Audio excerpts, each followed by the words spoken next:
Apa di antara yang setara dengan jihad? Jika tuntutan itu tidak ada, maka yang kedua muncul, yaitu banyak mengisi majlis-majlis ilmu untuk belajar syariat-syariat agama. Kata Allah, saya turunkan satu amalan yang dengan amalan itu nilainya setara dengan mujahid fi sabilillah. Kalau dia wafat dalam aktivitasnya ini, maka wafatnya dalam keadaan syahid. Ya, apa kemudian amalannya? Lihat tafaqahu fid din, yaitu di antara kalian serius menyiapkan diri untuk mendalami, memahami pelajaran-pelajaran agama. Ad-din di sini maksudnya Islam. Ya, dengan keterangan di Quran surah ketiga Ali Imran ayat 19. Inna ad-dina 'indallahil Islam. Ya, al-fiqhu artinya paham. Jadi kalau kita belajar Islam, kata Al-Quran mesti sampai paham. Awas, sampai paham. Jangan sampai hanya sekedar kita mendengar, datang, kadang ngantuk, tertidur, pulang. Gitu kan kalau khutbah Jumat ya. Jadi kadang-kadang kalau orang datang ke pengajian, datang, ngantuk, tidur, pulang. Ya, kata Allah, belajar apapun tentang Islam mesti sampai paham. Dengan pemahaman itu, kita akan bawa itu semua untuk menunaikan ibadah dengan sempurna. Contoh, belajar Islam sampai paham. Di antara rukun Islam, hadis Muslim. Nomor hadis yang ke-8 dari Umar bin Khattab radhiyallahu ta'ala anhu. Ketika Nabi Muhammad sallallahu alaihi wasallam ditanya tentang Islam, kata Nabi, "Antashhada an la ilaha illallah wa anna Muhammadan Rasulullah." Kemudian wa tuqimas shalah. Setelah syahadat, masuk Islam dengan bersyahadat, mendirikan salat. Sekarang kita ingin belajar tentang salat. Kata Al-Qur'an, belajar sampai paham. Karena itu pelajaran-pelajaran syariat disebut dengan fikih namanya. Fikih salat, fikih zakat, fikih haji. Kenapa disebut fikih? Itu gambaran kepada kita supaya belajar sampai dengan paham. Kenapa sampai paham? Kata Al-Quran. Awas, Quran surah ke-29 ayat ke-45. Utslu ma uhya ilaika minal kitab wa aqimis shalah. Innas salata tanha 'anil fahsya wal munkar. Utslu bukan sekedar baca, tapi punya 3 arti. 1 baca, 2 pahami, 3 kemudian amalkan. Sebelum Anda sholat, kata Allah, belajar dulu tentang bacaan sholat, belajar tentang makna sholat sampai paham. Dengan pemahaman itu sholat kita akan khusyuk. Kenapa banyak orang sholatnya tidak khusyuk? Karena tidak paham apa yang dibaca dan dilakukan dalam sholatnya. Coba jujur pada diri kita sampai dengan pagi kali ini. Dari sekian kita ruku dan sujud, berapa persen bacaan sholat yang kita pahami? Jangan-jangan ruku tidak paham, ya? Jangan-jangan sujud tidak mengerti, jangan-jangan takbir pun belum mengerti apa yang dibacakan. Bagaimana bisa khusyuk kalau nggak paham yang dilakukan? Orang haji nggak paham apa yang dilakukan dalam tawafnya, nggak paham apa yang dilakukan dalam wukufnya, dan seterusnya. Bagaimana kita bisa mengerti dan khusyuk menunaikan ibadah? Nah, termasuk belajar Al-Quran seperti yang akan kita lakukan sekarang. Kita akan mencoba memahami betul apa yang akan kita pelajari. Dengan pemahaman itu, Nabi pernah menyampaikan dalam hadis yang disampaikan oleh Imam Al-Bukhari dari Abu Abdurrahman As-Sulami, menerima dari Uthman bin Affan radhiyallahu ta'ala anhu dan Ali bin Abi Thalib karamahullahu wajha, anin Nabi sallallahu alaihi wasallam qaal, khairukum man ta'allama al-Qur'ana wa 'allamah. Kata Nabi, jika ada orang baik di muka bumi ini, saya ulang, jika ada orang baik di muka bumi ini, maka orang yang paling baik adalah orang yang belajar Al-Quran dengan sungguh-sungguh lalu mengamalkan isi Al-Quran itu. Rahasianya di hadis ini, kata Nabi, orang kalau belajar Al-Quran pasti baik, Pak, Bu. Nggak ada orang belajar Al-Quran nggak baik. Orang kalau sudah belajar Al-Quran pasti baik. Ibu kenal Abu Jahal? Kenal. Pagi-pagi udah kenal Abu Jahal. Sarapan apa deh? Masya Allah. Kenal di mana, Bu? Abu Jahal, mohon izin, hidup di zaman jahiliyah. Abu Lahab zaman jahiliyah. Jadi gini, di bahasa Arab itu ada jahlun, ada jahil, ada jahiliyah. Itu beda. Jahlun itu bodoh. Bodohnya bisa ada 2. Bodoh karena tidak ada pengetahuan, kurang ilmu. Atau yang kedua, bodoh tidak kenal kebaikan dan kebenaran. Memang gak ada yang baik. Orangnya disebut jahil.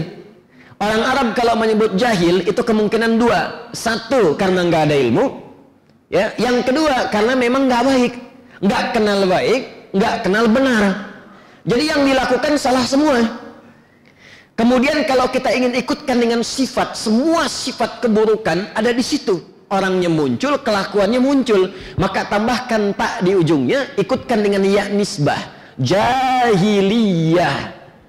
Kenapa disebut jahiliyah? Karena semua sifat keburukan ngumpul di situ. Ibu kalau pengen mencari pemabuk paling profesional, jahiliyah ada. Di situ pemula, pemabuk amatiran, itu sekali mabuk 5 kali dalam sehari. Itu yang paling amatir. Jadi kalau ada orang mabuk sekarang, telat. Sudah keduluan 15 abad lalu. Dan yang paling dahsyat nanti, yang mabuk dulu pada tobat. Jadi kalau yang sekarang nggak tobat, aneh. Dan jangan bersaing sama orang jahiliyah, nggak akan menang. Pencuri, sekarang ada pencuri. Ya, kasih tahu sama pencuri sekarang, sudah keduluan 15 abad yang lalu. Bahkan saking buruknya, ada sekampung pencuri semua. Kampung pencuri, itu begal semua. Dan begalnya nggak nanggung. Kalau lewat mesti setor. Kalau nggak setor, kalau nggak barengan hilang, nyawa melayang. Namanya Gifar. Ya. Pimpinannya Jundub bin Junadah. Baik, Anda ingin mencari pezina, jahiliyah paling komplit. Zina kalau cuma selingkuh itu sudah biasa. Yang paling dahsyat, bosan dengan pasangan bisa tukeran dengan tetangga besoknya. Aneh bosan tadi malam dengan istri, tukeran yuk malam, ayo. Itu jahiliyah. Mabuk ada, penipu banyak, pencuri luar biasa, pezina terpampang. Tapi yang paling dahsyat, apa yang Allah turunkan untuk merubah itu? Allah tidak turunkan mukjizat Nabi Musa dengan tongkatnya untuk merubah jahiliyah. Allah tidak turunkan mukjizat Nabi Isa dengan tangannya yang kalau diusap penyakit sembuh semua. Yang Allah turunkan pada Nabi Muhammad sallallahu alaihi wasallam Al-Quran 30 juz, 6.236 ayat, 114 surah. Al-Quran hanya ayat per ayat turun. Iqra bismi rabbikal ladzi khalaq, khalaqal insana min 'alaq. 5 ayat pertama turun selanjutnya sampai sempurna. Allahu akbar. Hanya dengan Al-Qur'an diturunkan, berubah dari jahiliyah menjadi khairu ummah. Kata Nabi, khairukum, pakai khairukum. Khair itu kalau disebutkan dalam bahasa Arab itu umumnya menunjuk kepada sifat. Jadi ada 5 jenis kebaikan dalam Al-Qur'an. Ada kebaikan fisik, ya, fisiknya baik, sehat, tidak ada penyakit. Orang Arab menyebutnya dengan thayyib. Quran surah kedua Al-Baqarah ayat 168, ya, paling kanan sebelah bawah di mushaf. Ya ayyuhan nasu kulu mimma fil ardi halalan thayyiba. Hei semua manusia, silahkan bekerja, cari makan supaya kalian bisa konsumsi kehidupan, bertahan dalam hidup. Makan silahkan. Tapi kalau sudah dapatkan itu, cari dengan yang halal. Jangan melanggar ketentuan hukum. Cari yang halal. Kalau sudah dapat yang halal, berikan dari situ. Cari, beli yang baik-baik untuk kesehatan yang dibutuhkan. Jadi nggak semua yang diinginkan mesti dibeli. Cari yang bermanfaat. Saya haus. Apa yang kira-kira menghilangkan haus? Minum. Di sepanjang ada minuman yang halal, minum. Tidak semua yang diinginkan mesti dibeli. Ini air bening sudah ada. Minta jus alpukat misalnya. Jus alpukat ada, minta buah naga. Naganya yang dari Hongkong lagi gitu kan. Nyarinya susah. Ada makanan sudah ada, pengen yang jauh-jauh. Nasi goreng tek depan rumah. Bosan yang ini, pengen kebon sirih malam-malam dari Bekasi. Masya Allah, macet nyampe jam 12 sampai sana, tutup. Dapat enggak? Gitu. Jadi apa yang kita inginkan tidak harus semua didapatkan kalau tidak dibutuhkan. Di dalam Al-Quran itu prinsipnya kebutuhan. Kalau semua orang begitu, sehat Pak, Bu. Coba lihat di rumah Anda, berapa banyak pakaian? Butuh enggak? Kadang-kadang model baru, beli. Fashion baru, beli. Tapi butuh enggak? Mobil baru, beli. Motor baru, beli. Ke masjid enggak? Jadi kalau sudah semua kumpul, motornya, ada mobilnya, bahkan yang paling baru muncul, belum bisa membawa Anda ke masjid, Anda butuh sarana apa lagi untuk bisa melangkah ke masjid? Kebutuhan. Nah, itu fisik. Makanya banyak orang fisiknya sehat tapi belum tentu pikirannya bagus. Fisik bagus, kuat, sehat, tapi pikiran belum tentu baik. Kan banyak sekarang orang-orang yang bagus, pakaiannya bagus, berdasi, tapi pencuri juga. Pikirannya nggak bagus. Maka ketika kita ingin menunjuk kepada sifat, ganti kata thayyib dengan khair namanya. Khair. Anda bertanya pada orang Arab, kaifa halak? Apa kabar? Alhamdulillah ana bi khair. Saya sehat. Baik, bukan sekedar fisiknya, tapi pikirannya pun baik. Orang jahiliyah ketika diturunkan Al-Quran, maka merubah mereka dari jahiliyah menjadi khair, kata Al-Quran, khairu ummah. Turun Quran surah ketiga Ali Imran ayat 110, paling kiri sebelah atas di mushaf. Perhatikan kalimatnya, kuntum khairu ummatin ukhrijat linnas. Kuntum khairu ummah, kalian itu umat yang paling baik, kata Allah, yang pernah dilahirkan di kalangan manusia. Jadi Allah memuji, kalau ada manusia lahir sampai sekarang, kalian yang paling baik. Jadi kalau ada yang jujur, Pak, jujur itu sifat, maka orang-orang itu yang paling jujur. Kalau ada yang rendah hati, tawadhu, orang-orang itu paling tawadhu. Anda bayangkan, dari paling sombong berubah jadi orang paling tawadhu.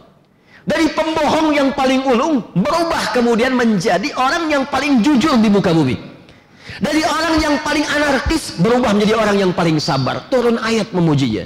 Jundub bin Junadah, ya, panglima begal tadi, begitu masuk Islam diajarkan Quran cuma beberapa ayat oleh Nabi, jadi pendakwah. Jadi pendakwah. Kata Jundub, ya Rasulullah, aku sekarang ingin ikrarkan keislamanku di depan Ka'bah. Kata Nabi, jangan dulu ya Jundub. Ya, umat muslimnya masih sedikit. Banyak diintimidasi. Jangan-jangan ada juga yang dieksekusi. Apa jawab Jundub? Ya Rasulullah, saya ini membegal terang-terangan. Masa syahadat sembunyi-sembunyi? Saya membegal terang-terangan. Masa syahadat sembunyi-sembunyi? Begitu bersyahadat, pulang kemudian ke Ghifar. Apa yang dilakukan? Berdakwah dengan ayat-ayat Quran yang baru didapatkan sepersekian ayat itu. Apa yang terjadi? Sekampung semua masuk Islam. Sekampung semua masuk Islam. Satu Ghifar masuk Islam. Untuk mengabadikan peristiwa itu, maka ditambahkan kata Ghifar kemudian di belakang namanya dengan gelar kunyah, gelar lakabnya. Nama kunyahnya Abu Dzar, ditambahkan kalimat Ghifar. Berasal dari Ghifar, tambahkan al di depannya, ujungnya ganti dengan i. Abu Dzar Al-Ghifari. Itu mantan begal. Bayangkan, mantan begal baca satu ayat jadi ustaz. Anda bukan pembegal, satu surat masa belum jadi baik? Jadi jangan khawatir kalau ada umat Islam belajarnya Quran, pasti baik, pasti jujur, pasti sabar, pasti tawadhu, pasti mulia. Jadi kalau ada orang belajar Al-Quran kemudian jadi kasar, lisannya kasar, pandangannya kasar, tangannya kasar, kakinya kasar, pasti ada yang kurang tepat dalam pembelajarannya. Karena itu, apa yang akan kita bahas adalah ayat-ayat tentang cahaya. Yang dengan ayat-ayat itu, insya Allah lisan kita ketika berbicara dibimbing oleh cahaya Allah subhanahu wa ta'ala. Ya, mata kita dibimbing oleh cahaya Allah subhanahu wa ta'ala sampai ke ujung kaki. Dan cahaya itulah yang akan bersinar di hari kiamat dan menjadi petanda bagi diri kita ketika masuk surga. Itu disebutkan di Quran surah ke-57 ayat ke-13. Jadi kalau kita belajar tentang surah ini, kita amalkan isinya, nanti Allah akan bimbing diri kita dengan cahaya. Di hari kiamat dibangkitkan di semua badan bercahaya, Pak, Bu. Bukan cuma cahaya wudhu, tapi cahaya-cahaya amal soleh kita. Nah, orang-orang munafik ketika mereka masuk ke dalam neraka, munafik itu nerakanya spesial, neraka jahanam. Nah, jadi jangan jadi orang munafik, hati-hati. Munafik itu spesial, nerakanya neraka apa? Jahannam.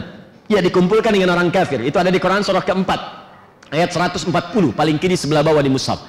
Ya, innallaha jami'ul munafiqina wal kafirina ya fi jahannam jami'an.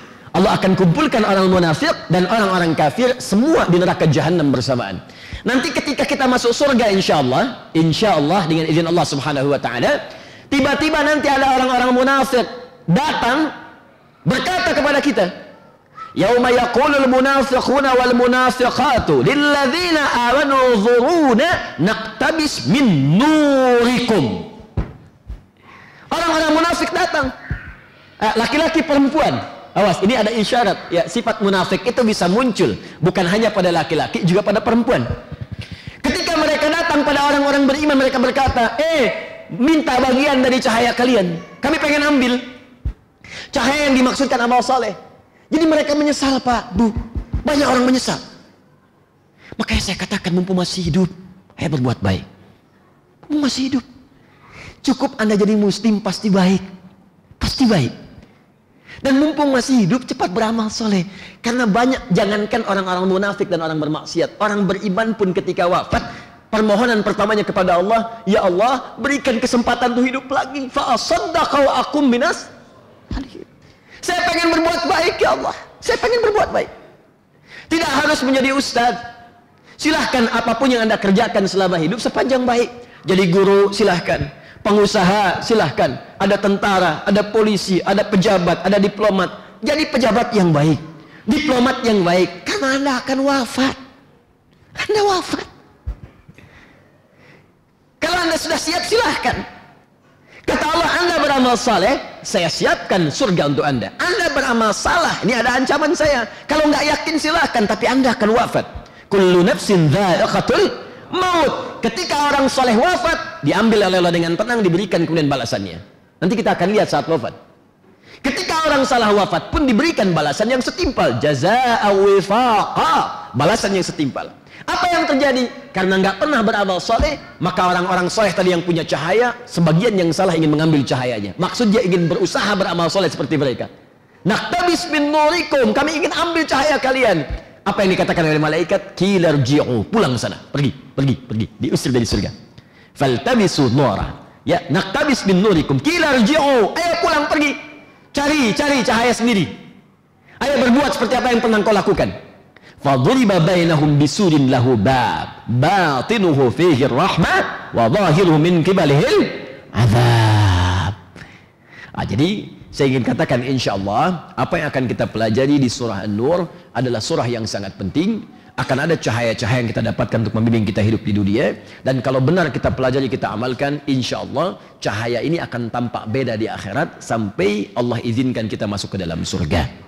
Ya, tidak cukup dengan amin, kita mulai dulu belajar. Nah, ini muqaddimah ya, sekarang kita mulai pelajarannya insyaallah. Jadi saya ingin antarkan begini. Ini banyak sekarang penilaian-penilaian pada umat Islam dibuat seakan-akan umat Islam itu kurang baik. Tapi saya baru pulang ini dari luar negeri, ternyata umat Islam itu dinilai baik. Saya di Inggris, saya baru dari Inggris datang berapa waktu lalu. Di London itu umat Islam dipandang baik. Di Manchester baik. Di Liverpool baik, bahkan ada satu masjid, itu masjidnya di Kansal, di kota itu Masya Allah setiap hari Pak Ibu, 2 orang paling minimal masuk Islam. Masuk Islam. Jadi aneh, di tempat yang paling modern pada masuk Islam. Jadi kalau ada di Indonesia yang keluar dari Islam, itu orang aneh. Orang aneh. Kalau di tempat yang pada maju, negara-negara maju, orang pada masuk Islam. Anda bayangkan, saya ke tempat-tempat negara maju pada masuk Islam. Di New Zealand pada masuk Islam. Ya, di London pada masuk Islam, di Kanada masuk Islam. Jadi kalau di Indonesia yang belum semaju sono, pada keluar ada yang keluar dari Islam, berarti ada yang aneh dalam dirinya. Jelas ya? Baik, ayo kita tampakkan nilai kebaikan, insyaallah kita tampilkan. Dan kalau sudah dilawan dengan akhlak, insyaallah berbagai stereotip pada umat Islam akan hilang dengan sendirinya. Tidak usah banyak dikomentari, yang penting kita buktikan dengan akhlak yang mulia. Baik, kita akan mulai kajian kita. Kita punya waktu kurang lebih 1 jam 15 menit ke depan, dan kita bisa manfaatkan dengan baik. Semoga Allah berikan kemudahan untuk membahas apa yang kita akan kaji. Bismillahirrahmanirrahim. Kita masih di surat An-Nur, dan sekalipun sekarang kita bahas di Masjid Al-Hikmah, tapi insyaallah saya selalu berdoa kepada Allah untuk menjauhkan saya dari sifat lupa, sehingga saya alhamdulillah hari ini masih ingat kalau kita punya perjanjian, setiap akan membahas ayatnya, mesti kita hafalkan ayatnya. Dan kalau belum hafal, tunggu di luar. Ya. Tapi hari ini karena kita baru memulai di masjid yang baru, maka saya toleransi untuk hari ini. Ya. InsyaAllah setiap kita belajar, sepakat? Harus sepakat. Ya. Kalau tidak sepakat, ya sudah cari ustadz lain. Ya. Saya ingin setiap kita belajar Al-Quran, kan tidak banyak, sebulan cuma 1 ayat, itu pun kadang bahas tafsirnya sampai 3 bulan selesai 1 ayat. Masa dalam sebulan nggak selesai 1 ayat? Cita-cita masuk surga Firdaus lagi kan? 1 ayat sampai 3 bulan. Baik, jadi kita usahakan, jadi bacanya dapat, ayatnya dapat, tafsirnya dapat. Jadi ketika kembali kepada Allah, bangga kita. Bukan cuma beramal, ayatnya pun dapat. Jadi ada nanti kata Nabi, surah-surah tertentu, ayat-ayat tertentu yang akan mendampingi kita sampai hari kiamat. Ya, ada orang yang hobi baca Al-Baqarah dan Ali Imran. Itu kata Nabi SAW di Al-Bukhari, bahkan di Muslim, ka'annahuma ghamamatan. Orang yang hobi, cinta, senang baca surah Al-Baqarah dan Ali Imran saat dihisab di hari kiamat, sebelum ke surga. Saat dihisab, dia akan punya pelindung khusus, awan yang menaungi, 2 awan. Di kalau kemana saja berjalan tetap sejuk. Disebut dua-duanya dengan awan Al-Baqarah dan Ali Imran. Ka'annahuma ghamamatan. Ada orang yang di 7 golongan satu tenda, tenda besar 7 golongan. Sab'atun yadhilluhumullahu fi dhillin yawma la dhilla illa dhilluh. Ada 7 golongan yang saat di hari kiamat dahsyat, sampai orang sudah nggak kepikiran surga dan neraka. Yang penting pengen dihisab ya Allah. Panasnya deras luar biasa, keringat sudah naik, orang sudah lupa dengan keadaan. Yang penting pengen cepat dihisab. Datang ke setiap nabi, dari Nabi Adam pengen minta syafaat, nggak bisa. Nabi Nuh nggak bisa, ke Nabi Ibrahim nggak bisa, ke Musa, ke Isa nggak bisa. Dicarilah Nabi penghujung, Nabi Muhammad SAW. Banyak orang mencari. Umat Nabi Muhammad ada yang santai ya 7 golongan. Santai. Itu kenapa ya ribut-ribut? Iya kenapa ya? Di sini kita biasa-biasa, mereka heboh begitu. 7 golongan. Al-imamul adil, pemimpin yang adil. Bahasanya imam, umum sifatnya, dari level kecil sampai yang besar. Ya awas, hati-hati. Suami disebut imam dalam rumah tangganya, imam. Ya, orang sholat imam. Makanya orang sholat pun mesti adil. Karena itu ketika imam akan memimpin sholat, diminta melihat jamaah ke belakang. Bukan sekedar dengan kalimat, itu ada fikihnya, itu hati-hati. Makanya mesti paham. Nengok ke belakang, ya ada bahasa disampaikan, istau, istaqimu. Itu bahasa bukan bahasa lafzi hakiki, tapi maknawi. Ya, jadi dalam fikih itu ada yang lafzi. Lafzi itu mesti lafadznya disampaikan begitu dengan bahasa Arab. Gak boleh dirubah. Seperti adzan. Adzan itu lafzi. Jadi gak boleh adzan pakai bahasa lokal. Harus bahasa Arab. Allahu Akbar, Allahu Akbar. Di Arab begitu. Di Indonesia juga walaupun bukan negeri Arab sama, Allahu Akbar, Allahu Akbar. Ya, di Amerika Allahu Akbar, Allahu Akbar, nggak boleh diganti. Kalau diganti maknanya hilang. Oh, saya mau Betawi, pengen bahasa Betawi aja deh biar Nusantara dikit, gitu. Tuan gua gede, Tuan gua gede. Nanti yang orang Sunda, Allahu Agung, Allahu Agung. Ya, semuanya akan beda, tapi ada lafzi yang nggak bisa diganti. Ya, sama nama-nama surah dalam Al-Quran, lafzi. Walaupun ada terjemahannya, tapi ketika berbagi nama suratnya, ingin share tentang surat, tetap disebutkan Arabnya. Akhi sedang murajaah surat apa? Al-Baqarah. Ya. Ukhti surat apa? An-Nisa. Gak boleh diganti dengan terjemahan. Kalau diganti, rasanya akan beda. Bro, lagi ngaji surat apa? Sapi betina. Ente apa? Surat Mama An-Nisa. Rasanya akan beda. Ke Isya, itu baca Al-Baqarah. Maghrib Al-Baqarah, masuk ke Isya Al-Baqarah lagi. Begitu nengok ke belakang jamaah bubar. Ini zaman Nabi loh. Jadi yang seperti itu pun ada. Ada ya, mungkin yang sekarang keturunan sahabat yang tadi itu ya. Tapi mereka taubat. Jadi Anda bayangkan di pertengahan begitu baca Al-Baqarah belum 286, mungkin baru 100 ayatan ya. Udah pergi waktu berangkat. Begitu salam, assalamualaikum warahmatullahi wabarakatuh, assalamualaikum warahmatullahi wabarakatuh, tinggal 1-2 orang. Kata Mu'adz, munafik nih, munafik katanya. Ya karena orang-orang yang malas salat Isya itu diantara tanda orang munafik. Isya dengan subuh malas salat Isya. Begitu sampai ke telinga makmum tadi, merah telinganya, nggak terima disebut munafik. Kamu yang kepanjangan, ente yang munafik, kata Mu'adz. Diadukan kepada Nabi SAW. Ini kisah nyata. Ketika diadukan kepada Nabi, ya Rasulullah, kami disebut munafik oleh Mu'adz. Kenapa Mu'adz? Kata Mu'adz, ya Rasulullah, Anda mengatakan orang yang malas sholat Isya itu orang munafik. Diantara cirinya, saya yang imamin Isya, mereka malas sampai meninggalkan sholat Isya yang saya imami. Kata mereka, ya Rasulullah, bukan kami munafik, dia yang kepanjangan. Kata Nabi, ya Mu'adz, ente baca surat apa? Kata Mu'adz, ya Rasulullah, Baqarah. Kata Nabi, kamu yang kepanjangan. Kata Mu'adz, kan Anda yang contohkan. Lihat ya, pintar tuh. Kan Anda yang contohkan. Tapi Nabi memang karena Nabi lebih pintar. Kata Nabi, Mu'adz, makmum saya itu kamu. Tapi kan makmum kamu mereka. Tuh. Makmum saya kamu. Tapi kan makmum kamu mereka. Jadi ada level yang berbeda di antara makmum. Ini yang disampaikan sahabat Ali bin Abi Thalib ketika mengutip kalimat Nabi. Di masa Ali bin Abi Thalib muncul banyak keresahan. Masyarakat demo datang kepada Ali. Ali, ini kacau balau negara yang kau pimpin. Kenapa banyak masalah seperti ini? Ya, dulu zaman Nabi nggak ada begini. Apa jawab Ali? Zaman Nabi itu rakyatnya Abu Bakar, Umar, Utsman, saya. Zaman Abu Bakar rakyatnya Umar, Utsman, saya. Zaman Utsman rakyatnya saya. Tapi zaman saya rakyatnya kamu. Jadi ketika imam itu kemudian akan mengimami, lihat di belakang apa yang kita bisa bacakan. Ya, begitu dilihat, oh ini wajah-wajah al-kafirun. Maksudnya surah al-kafirun. Jadi begitu sudah waladhdallin amin qul ya ayyuhal kafirun. Begitu dilihat, masya Allah wajah-wajah ikhlas ini. Baca surat al-ikhlas. Begitu dilihat, masya Allah wajah-wajah petualang dan pejuang. Yasin. Wal Qur'anil Hakim. Belakangan Allahu Akbar. Paling gampang. Al-Imamul Adil. Ya. Ada rajulun qalbuhu kana muta'alliqan bil masajid. Ada pemuda, anak muda yang hatinya lekat dengan masjid. Kalau yang sudah sepuh lekat dengan masjid wajar. Tapi kalau yang muda lekat dengan masjid itu yang luar biasa. Jadi saya sering katakan ada pemuda Real Madrid, ada pemuda Real Masjid. Ya, dekat dia ke masjid. Nah itu pun di hari kiamat akan punya naungan. Ada rajulani syaban yatahabba fillah, Allahu Akbar. Dua orang yang saling mencintai karena Allah. Dua orang saling mencintai karena Allah. Berpisah bertemu karena Allah. Bertemu karena Allah pasti bertemu di tempat-tempat baik. Akhi, ke pengajian yuk, ayo. Malam tahajud yuk, ayo. Kalau perempuan, ukhti berjilbab yuk, ayo. Tahsin yuk, ayo.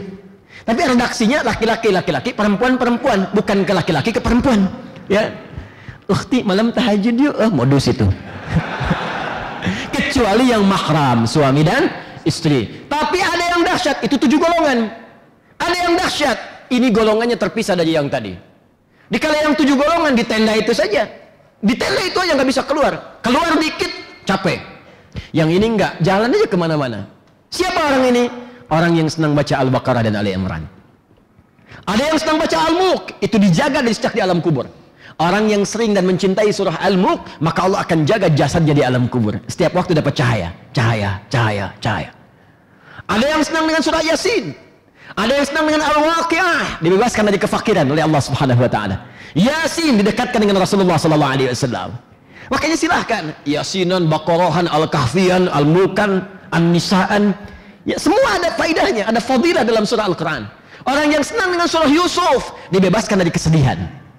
Makanya ulama para pakar tafsir mengatakan kalau anda sedang gelisah, sedang sedih, di kantor ada masalah, di rumah ada persoalan, jangan bikin status. Bahkan selesai. Tak kusangka engkau seperti itu adanya. Oh, nyangka. Buka mushaf, baca Quran, surah Yusuf, hilang kesedihan. Coba, minimal walaupun solusi belum datang, hati tenang. Hati tenang. Surah An-Nur, ketika anda kaji dan anda bacakan, cahaya Allah datang membimbing kita dalam kehidupan. Karena itu Bapak Ibu sekalian, ayo cintai, cintai, cintai, mulai untuk membaca. Sekarang kita akan masuk kepada ayat yang pertama. Siap-siap saya bacakan kembali, anda ikuti supaya ada pahala didapatkan. Ingat, baca Al-Quran satu hurufnya berapa? 10. Itu paling minimal. Dalilnya At-Tirmidzi nomor hadis 2010.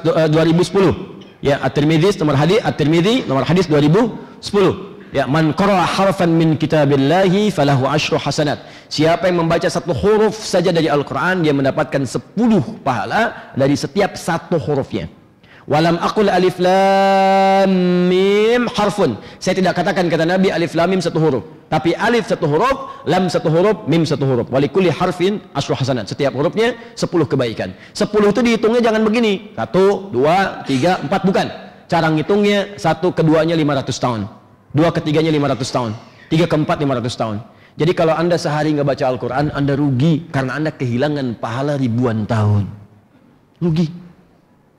Sebentar, gini cara memahaminya. Yang pengen masuk surga, coba angkat tangan. Yang pengen ke surga dah. Ya, alhamdulillah. Dah, turun dah. Masya Allah. Yang surganya Firdaus. Tuh, belum saya minta udah pada ngangkat. Nah, yang pengen ketemu Nabi, ayo. Oh, Masya Allah, ya. Biasanya syaratnya meninggal dulu tuh. Lihat sini. Ya, tadi kan pengen surga Firdaus, ya kan? Pengen ketemu Nabi. Masuk surga itu syaratnya 1 beriman kedua beramal soleh. Jadi amal salahnya dikit, dikalahkan oleh amal solehnya. Itu rumusnya ada di Quran surah kedua Al-Baqarah ayat 25. Wa basyiril ladzina amanu wa amilus solihat anna lahum jannatin tajri min tahtihal anhar. Baik, jadi amal solehnya mesti banyak, salahnya mesti sedikit. Pahalanya udah banyak, dosa dikit. Kalau Anda pengen jadi ahli surga, rumusnya kumpulkan pahala yang banyak, dosa dikit. Sekarang saya tanya pada Anda, siapa yang nggak punya dosa? Angkat tangan. Ayo, kayak tadi ngangkat. Yang dosanya dikit, angkat tangan. Tuh. Yang dosanya banyak. Tuh. Saking banyaknya, sebagian nggak bisa ngangkat. Nah, ini kan dahsyat. Ngaku dosa banyak, pengen ke surga. Kak, rumus menghilangkan dosa dengan amal soleh. Ketika soleh naik, salah turun. Itu rumus. Kalau salahnya naik, solehnya turun. Makanya orang-orang yang berbuat salah nggak bisa berbuat soleh. Orang-orang yang sering berkata yang kotor nggak punya kosakata yang baik. Makanya yang keluar salah karena di dalam dirinya nggak ada yang soleh. Orang-orang yang punya kata-kata soleh nggak bisa bertutur kata yang kotor. Bahkan mau mencela aja nggak ketemu. Cucu Nabi diantaranya Al Hasan tuh, wow, masya Allah, mulia akhlaknya, mirip Nabi SAW. Ya, dari wajah Al Husain juga mirip Nabi. Tapi kalau disebutkan akhlak, para ahli hadis, ahli sejarah mengatakan diantara yang paling mirip akhlak Nabi, Allahu Akbar, Al Hasan. Al Hasan cucu Nabi SAW, ahli Quran, ahli Al Quran. Ya, sepeninggal Nabi SAW, dalam keadaan fitnah yang sangat dahsyat, jalan di pasar dengan anaknya diberi nama dengan nama kakeknya, datuknya Muhammad. Allahu Akbar, sedang jalan dicaci maki oleh orang sekitarnya. Dasar kamu begini, didengarin sampai habis. Anda bayangkan, dicaci sebuku, nggak ada satu huruf pun bisa membalas, didengarkan. Begitu orangnya pergi, fantalaka, orang yang mencela ini pergi, anaknya bertanya pada bapaknya, ya abati lima lam tarud. Pak, kenapa nggak dibalas? Atau diklarifikasi, bapak nggak seperti yang dia sampaikan. Apa jawaban Al Hasan radhiyallahu ta'ala anhu? Kata Al Hasan, ya bunayya wala adri kaifa arud. Nah, bapak tuh nggak tahu bagaimana cara balasnya. Jadi mencari di hatinya itu untuk membalas, sekedar mengatakan saya nggak seperti yang kamu sebutkan, atau kamu pun tidak lebih baik daripada saya. Itu kalimat itu nggak ketemu, Pak, Bu, nggak ketemu. Saking bersihnya hatinya. Di kalau orangnya soleh, maka yang salah akan hilang. Ya, makanya orang-orang baik itu menemukan kata-kata kotor nggak bisa, menemukan celaan nggak bisa, karena memang susah, nggak ketemu di hatinya. Sama orang yang salah pun menemukan yang baik susah. Ya, preman ketemu akhi, assalamualaikum, susah. Kiai, ustadz bisa, jamaah taklim mungkin, akhi, assalamualaikum, ukhti, assalamualaikum, nyampe. Ya, karena itu orang yang terbiasa baik akan keukur dalam hidupnya. Nah, rumus cepatnya, kalau ingin baik, yang salah ingin kita hilangkan, rumus cerdasnya, cari amalan yang ketika dikerjakan pahalanya berkumpul. Banyak. Modal dikit, keuntungan banyak. Sholat dikerjakan, selesai sholat, pahala 10. Selesai sholat. Tapi Al-Quran setiap hurufnya, bukan selesai baca, setiap hurufnya langsung diberikan 10. Jadi kalau Anda punya dosa, satu salah lihat, mata salah lihat. Yang nggak boleh dilihat, kelihatan. Ada gambar nggak bagus di handphone, kelihatan. Istighfar iya, cuman mata nggak berpaling. Astagfirullah, salah nih. Pak, salah nih, astagfirullah. Salah. Satu salah, baca Quran. Apalagi pada yang tidak diniatkan, nggak sengaja, ada yang terlihat dipalingkan. Salah, baca Quran, sekali satu huruf hilang tuh. Masih punya modal 9. Masya Allah. Tapi bacanya juga jangan begitu-gitu amat tuh kan. Dosa berapa nih sehari ini? Kayaknya cuma 5 deh. Masya Allah. Alif lam mim. Udah dulu ah. Boleh. Nah, jadi sebelum kita bahas, kita baca dulu. Mudah-mudahan, saya tidak ingin 1-2 orang yang punya pahala. Kita semua insya Allah baca. Ya, ikuti bacaan saya.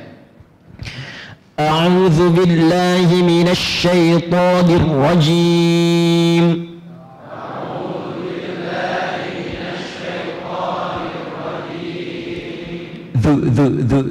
Bukan du. A'udzu billahi minasy syaithanir rajim.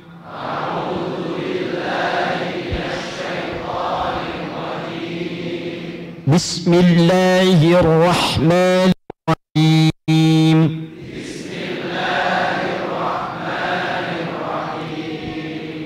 suratun anzalna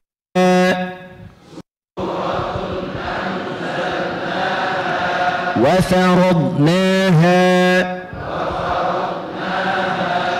wa anzalna fiha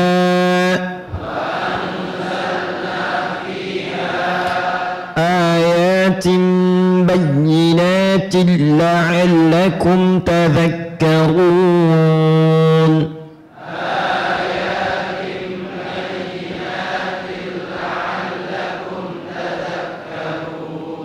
Baik, surah ini disebut surah An-Nur, sifatnya madaniyah, diturunkan setelah hijrah, terdiri dari 64 ayat setidaknya. Kenapa dinamakan dengan An-Nur? Di pertemuan lalu sudah kita bahas bahwa seluruh isi di surah ini adalah bimbingan-bimbingan Allah yang dijanjikan oleh Allah. Jika diamalkan dengan benar, maka kita akan diberikan cahaya dalam kehidupan, baik di dunia, di alam kubur, ataupun sampai kembali ke akhirat menghadap Allah Subhanahu wa ta'ala.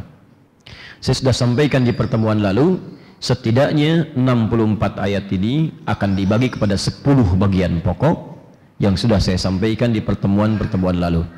Detailnya kita akan bahas di pertemuan saat ini. Masuk kepada ayat yang pertama, kita bacakan.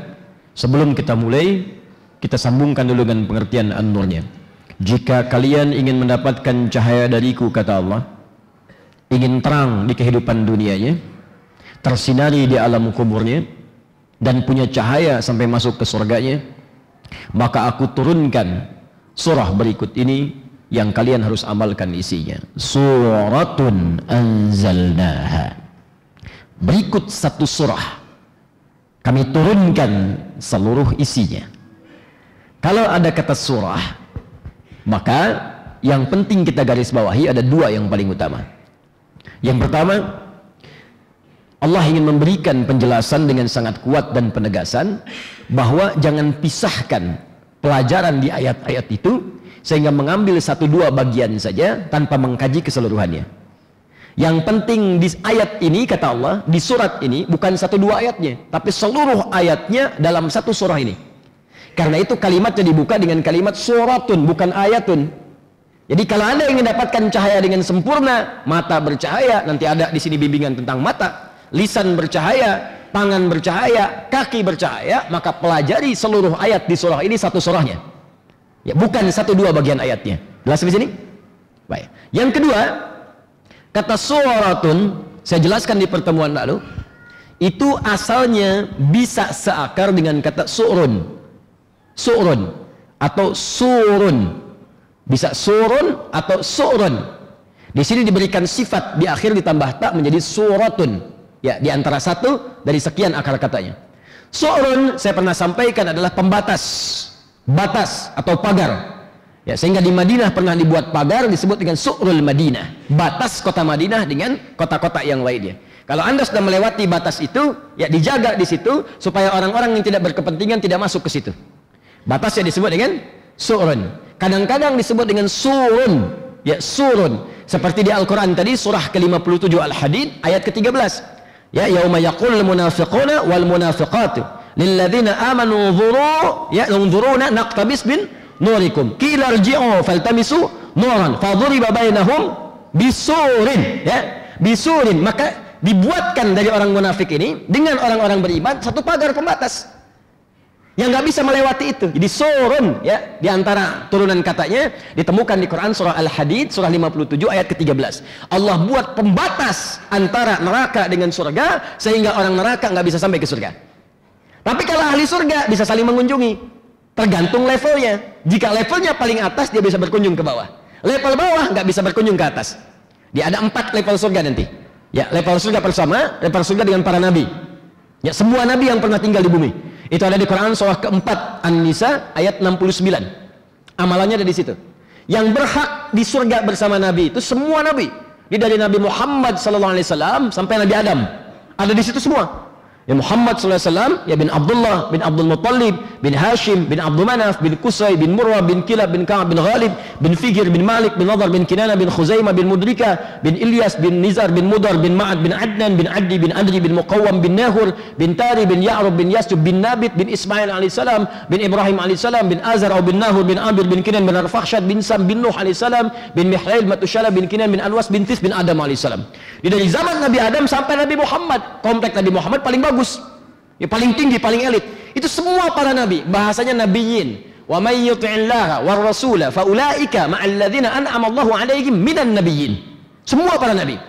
Yang tinggal di situ paling utama ada 3 golongan. Satu, para syuhada. Syuhada, orang-orang yang syahid. Ya, syuhada, makanya saya katakan kalau ada amalan-amalan yang setara dengan nilai jihad, yang kalau wafat syahid cepat buru itu. Sekarang nggak ada tuntutan untuk bela. Ya, bela negara, bela ibadah dan sebagainya. Nggak ada sekarang. Yang ada apa? Cari amalan setara. Contoh apa? Majlis ilmu. Makanya dalam sepekan coba cari amalan yang bisa mengantarkan ke surga dengan cepat. Masa mau cari dunia terus? Mau sampai kapan tuh cari dunia? Satu saat akan pulang, kita akan tinggalkan. Makanya buat program. Pekan ini di mana pengajian? Al-Hikmah. Oh, ini Al-Hikmah, ini An-Nur. Ini Masjid Raya Pondok Indah, yang ini Masjid A, Masjid B. Petakan oleh kita. Begitu ada bagian yang kosong, kita hadiri, datangi. Wafat Anda sedang dalam perjalanan menuntut ilmu, wafatnya syahid. Syahid. Bahkan ada hadis Nabi di Ibnu Majah nomor hadis 233 dari sahabat Abu Darda. Man salaka tariqan yaltamisu fihi ilma, sahhalallahu lahu tariqan ilal jannah. Siapa yang menyiapkan dirinya sengaja untuk menuntut ilmu, melapangkan waktunya, maka setiap langkahnya langsung akan dicatat oleh Allah, diperintahkan pada malaikat, catat setiap langkahnya untuk meringankan langkah dia ke surga. Wa innal malaikata la tad'u ajnihataha ridwan li talibil ilmi. Bahkan sebelum dia berangkat, kata Allah, saya akan kirimkan malaikat khusus untuk membentangkan sayapnya, memberikan ridha kepadanya. Ridhanya malaikat diantaranya bisa memohonkan istighfar kepada Allah, yang kedua mengaminkan doanya. Makanya sebelum berangkat doa dulu. Ya, wa rabbi zidni ilman, ya Allah mohon tambahkan ilmu pada saya. Ya Allah mudahkan saya di pengajian, jauhkan dari sifat ngantuk, jauhkan dari ya Allah yang membuat konsentrasi saya hilang. Minta berdoa. Ya, itu ada malaikat. Makanya malaikat sifatnya gaib, nggak tampak. Kalau ditampakin nggak jadi berangkat. Baru keluar rumah udah lihat sayap begini. Wih, Anda siapa? Malaikat maut. Nggak jadi. Walik, itu surun, pembatas. Nah, kenapa ayat pertama kalimatnya disebut dengan suratun? Kata para ahli tafsir, ini bukan sekedar menunjuk pada keseluruhan keutamaan surah An-Nur, ya, yang menunjukkan juga yang lainnya utama. Allah ingin menunjukkan surah ini sangat utama. Satu surahnya, bukan 1-2 ayat. Sekaligus kata para ahli tafsir memberikan gambaran kepada kita bahwa di satu surah ini Allah akan turunkan bimbingan-bimbingan yang akan menjadi batas bagi kita dari hukum-hukum yang telah Allah tetapkan. Jadi kalau kita sudah belajar surah An-Nur ini, Allah akan berikan pagar pada diri kita supaya tidak melanggar ketentuan-ketentuan Allah. Nanti kita akan lihat, misal ada ayat bicara tentang pandangan, ayat 30-31. Nanti Allah akan jaga. Orang kalau sudah belajar ayat ini dengan baik, Allah berikan cahaya di matanya. Ada pagar. Ini yang boleh dilihat, ini yang tak boleh dilihat. Begitu pandangan tak sengaja menatap yang nggak boleh dilihat, langsung dipalingkan. Yaghuddu min absarihim. Seketika berpaling, tak paling. Itu pagarnya. Ada ayat tentang zina. Di semua yang terkait dengan zina, apakah nanti masuk lewat mata, lewat telinga, lewat lisan, mendengar kata-kata yang erotis, itu bagian dari zina. Melihat gambar-gambar tayangan-tayangan yang tidak bagus, pornografi, bagian dari zina. Porno aksi, bahkan itu zinanya. Jangankan masuk ke pekerjaannya, mendengar saja dia sudah nggak mau. Ada batas. Makanya kata Allah, suratun, aku akan berikan di surah ini satu surah yang kalau dipelajari akan ada batas-batas, penjaga-penjaga dalam diri orang yang belajar surah ini, sehingga tetap terjaga dalam kebaikan sampai wafat menghadap Allah Subhanahu wa Ta'ala. Indah. Jadi di lisannya ada perisai, di tangannya ada perisai, ada cahaya, di kakinya ada cahaya. Jadi begitu kaki akan melangkah pada yang maksiat, nggak jadi. Keluar dari Masjid Al-Hikmah, wih, sendal situ bagus tuh. Begitu mau dipakai, itu bukan punya kamu, ada cahaya di kaki. Allahu Akbar, salah. Pindah ke sendalnya dia. Kalau nggak ada cahaya susah. Ya, wah sendal bagus nih. Oh jangan lakukan. Itu tidak, levelnya kurang. Juga itu lebih bagus lagi tuh. Karena nggak ada cahaya. Ya, ada yang pura-pura ke masjid masuk. Oh, masya Allah. Nah saya mana ya? Pada KM tadi saya naruh di sini, mana ya? Mungkin di sana. Oh iya itu dipakai. Padahal dia ke masjid nggak pakai sendal.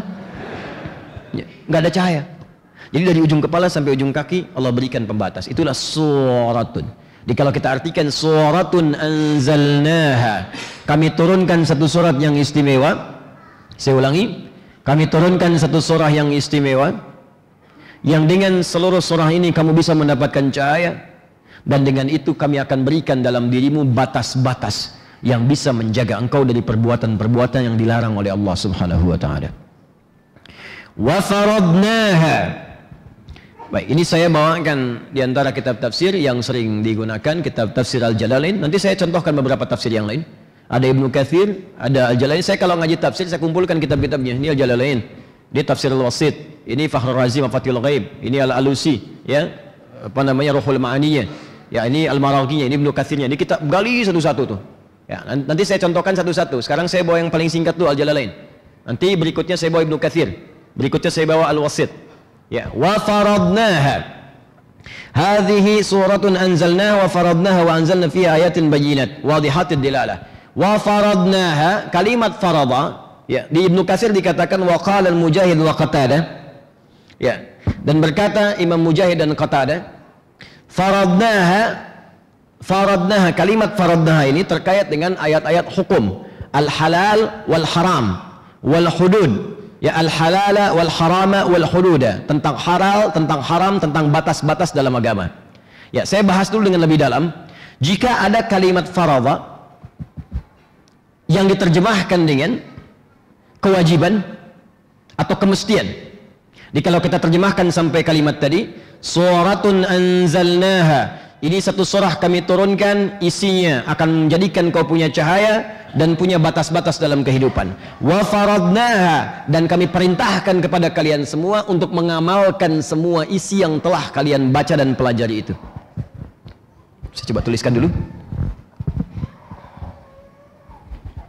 Bapak Ibu, fokus sebentar. Ibu maaf, ini kelihatan? Belum saya tulis. Masya Allah, luar biasa. Udah kenal Abu Jahal, bisa ngelihat yang belum ditulis. Masya Allah. Oh, sampai anak aja kaget nangis tuh. Fokus ini.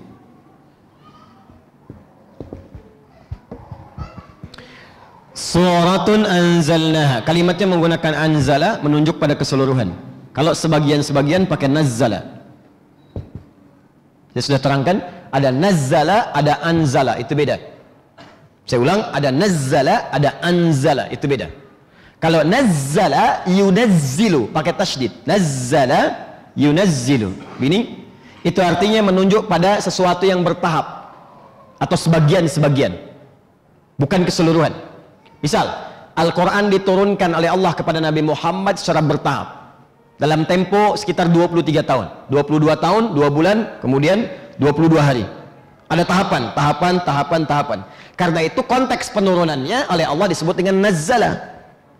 Taurat diturunkan kepada Nabi Musa, ya, kemudian Injil diturunkan pada Nabi Isa sekaligus Taurat 10 perintah Allah di Bukit Tur Sinai, ya, naik kemudian ke Bukit Sinai, ya, Tur Sinai naik, diturunkan Taurat 10 perintah Allah. Injil diturunkan pada Nabi Isa, semuanya, ya, tanpa tahapan.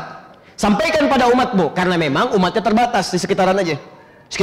Jadi di zaman sebelum Nabi Muhammad, para nabi dan rasul itu tidak diutus untuk semua wilayah, ya, sebagian wilayah saja. Bahkan nanti ada, kalau kita lah satu kabupaten, itu nabinya ada 2. Misal satu kabupaten 2 kecamatan, satu kecamatan Nabi A, satu kecamatan Nabi B.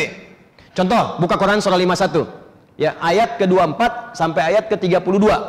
24 sampai 30 paling kanan sebelah bawah, 31 ke bawahnya, paling kiri sebelah atas. Itu ayat tentang Nabi Ibrahim dan Nabi Lut. Ya, Ibrahim alaihissalam dan Nabi Lut. Ternyata 2 nabi, 2 rasul ini tinggal di satu zaman. Cuman tugasnya beda daerah. Di ketika malaikat diutus oleh Allah untuk menghukum umatnya Nabi Lut yang memang udah nantang adab. Jadi udah minta emang. Ya, bukan Allah pengen kasih, cuman merekanya minta. Karena sifat Allah itu rahmatnya lebih luas dibandingkan dengan adabnya. Anda salah, Pak, sebanyak-banyaknya dosa, kalau tobat masih diampuni, Pak. Buka Quran surah ke-39 ayat 53. Ini ayat turun tentang orang yang banyak dosanya luar biasa, sering berzina. Zina itu kan termasuk dosa besar. Ya setara dengan pembunuhan.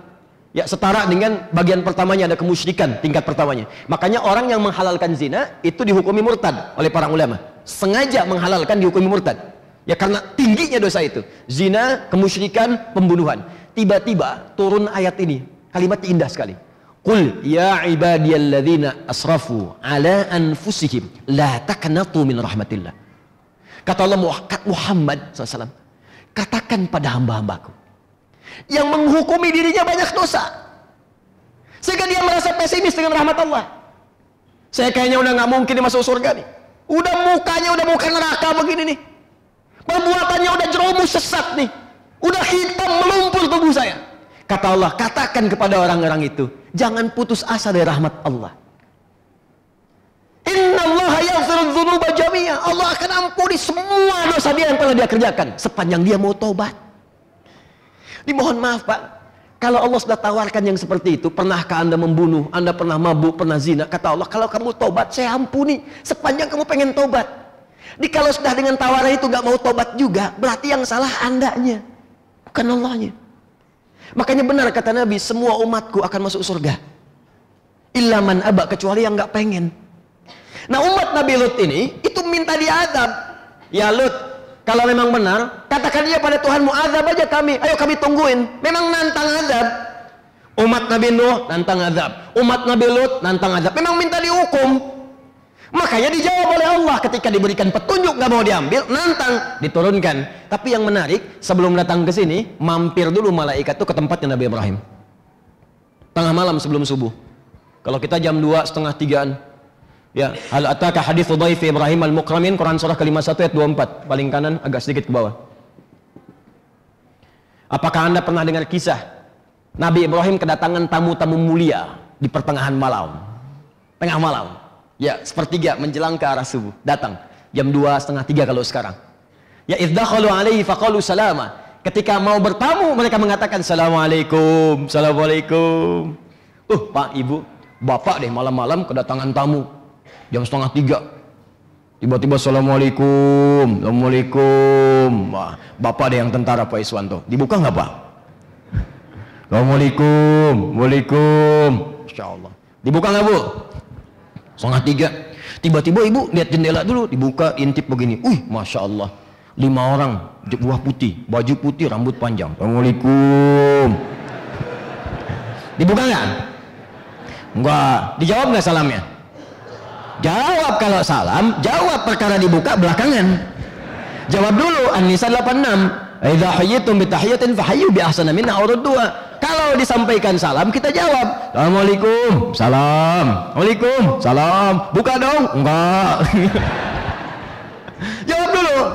Nah, oleh Nabi Ibrahim dijawab qala salam. Nah, ini kalimat salam itu menunjukkan assalamualaikum, itu assalamualaikum warahmatullahi wabarakatuh. Kalau ingin diungkapkan dalam bentuk tulisan itu boleh disingkat salam. Jadi kalau Anda ngetik SMS tuh, ya, kalau misalnya kepanjangan nih assalamualaikum warahmatullahi wabarakatuh, singkat boleh salam. Apa dalilnya? Quran surah ke-51 ayat ke-24. Izdakhalu alaihi faqalu salama. Ketika malaikat datang ke tempat Nabi Ibrahim mengucapkan salam. Jadi kalau Anda ingin pendekin salam, ya maksudnya kalau dibacakan assalamualaikum warahmatullahi wabarakatuh. Jelas ya? Baik, kembalikan ke sini. Begitu mampir ke situ, apa tujuannya? Qala fama khatbukum ayyuhal mursalun. Ada apa gerangan Anda mampir kemari? Kata para malaikat, inna ursilna ila qaumi mujrimin. Kami diutus oleh Allah untuk menghukum kepada para pendosa, kaum pendosa. Di mana tempatnya? Di tempat Nabi Lut. Di satu daerah, satu wilayah, beda daerah, di satu masa yang sama. Nabinya ada 2. Tuh. Jelas? Jadi nabi-nabi dahulu sebelum Nabi Muhammad itu kalangannya terbatas, nggak mencakup semua. Nabi Muhammad, nabi yang paling mulia, diutus tanpa batas, termasuk batas kematian. Walaupun nabinya sudah wafat, risalahnya terus akan berjenjang, terus berlangsung sampai kehidupan itu selesai. Karena ketika diutus kalimatnya beda dengan nabi-nabi lain. Wa ma arsalnaka illa lil alamin, untuk semua alam tanpa batas. Nabi Isa hanya di Palestina saja, Palestina pun terbatas. Ya makanya kalau ada umat Nabi Isa sampai ke Indonesia kejauhan. Ya. Nah, kemudian Nabi Musa terbatas. Ya, kemudian Nabi Yusuf terbatas, bahkan hijrah dari Palestina ke Mesir terbatas. Nabi Muhammad tanpa batas. Nah, karena terbatas, kalimat Qur'annya pun diberikan gambaran dengan kitab yang isinya terbatas. Kalimatnya singkat, sampaikan 10 perintah saja, sampaikan sekian perintah saja, langsung tanpa tahapan. Karena itu kalimatnya menggunakan anzala. Al-Quran menggunakan nazzala. Buka Quran surah ketiga Ali Imran ayat ketiga. Nazzala alaikal kitaba bil haqqi musaddiqan lima baina yadayhi wa anzalat taurata wal injil. Taurat dan Injil menggunakan anzala, Al-Quran menggunakan nazzala. Jelas? Jadi kalau ada nazzala yunazzilu, itu artinya bertahap, nggak semuanya. Contoh ayat hujan pakai nazzala, bukan anzala. Quran surah ke-31 ayat 34. Innallaha indahu ilmus sa'ah wa yunazzilul ghaith. Hanya Allah yang tahu kapan kiamat terjadi, dan hanya Allah yang mengatur cuaca, termasuk menurunkan hujan. Makanya sekarang tidak ada kepastian cuaca, yang ada adalah perkiraan cuaca. Gelap, kilat menyambar-nyambar, dar. Hujan enggak, udah itu terang lagi. Yang enggak ada kilat, hujan. Makanya kalimatnya menggunakan nazzala yunazzilu. Kalau kalimatnya menggunakan anzala wa yunzilul ghais, itu artinya sebumi hujan semua, banjir bumi. Ya. Nah, ini teman-teman sekalian, ketika kalimat di satu surah ini menggunakan anzala, ini artinya jangan membaca surah An-Nur sebagian-sebagiannya saja untuk diamalkan. Ambil semuanya, keseluruhannya. Saya turunkan, kata Allah, sesurat ini yang penting jadi cahaya, bukan sebagian-sebagiannya. Karena itu menggunakan kalimatnya anzala, bukan nazzala. Nah, ini ngajinya begini, ya, pakai ilmu sorobnya. Terus, wa faradnaha. Wa-nya itu ma'iyah. Ya, kita pakai ilmu nahu, ngajinya yang betul. Ya, kita insya Allah betul-betul ngaji ini ya. Wa harfu atfin rabitin baina syai'aini bima'na al-ma'iyah. Huruf yang menjandingkan antara dua peristiwa yang bergandengan, tak bisa dipisahkan. Antara satu dengan dua harus nyambung. Ya, tapi ada jarak, nggak langsung. Bisa bersamaan, bisa ada jarak. Kalau tidak ada jarak, menggunakan fa, ya. Nah, kalau tidak ada jarak, kan fa. Ini.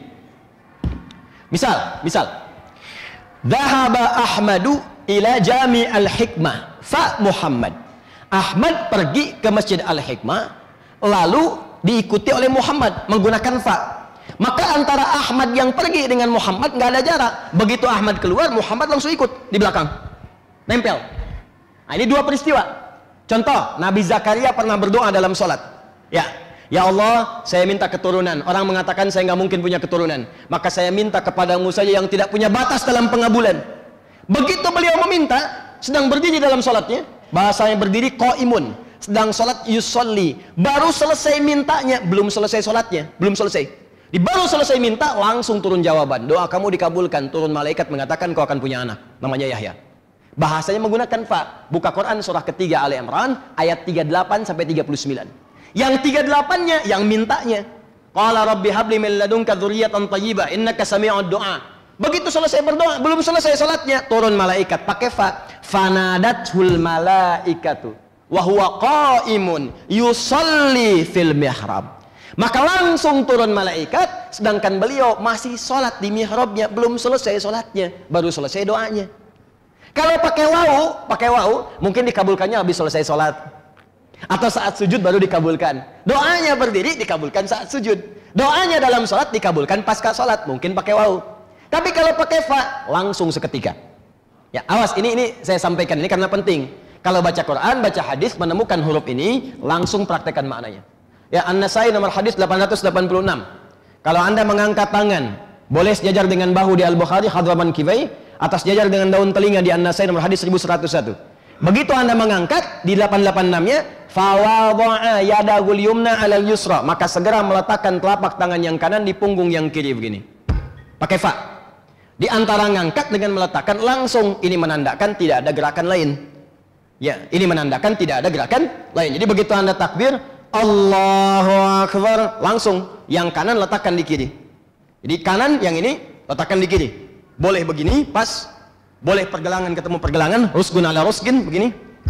Ya, boleh kemudian sa'id, lebih sedikit ke sini. Ya, jadi begini, begini, pergelangan dengan pergelangan, tapi langsung Bu ya, nggak diukur.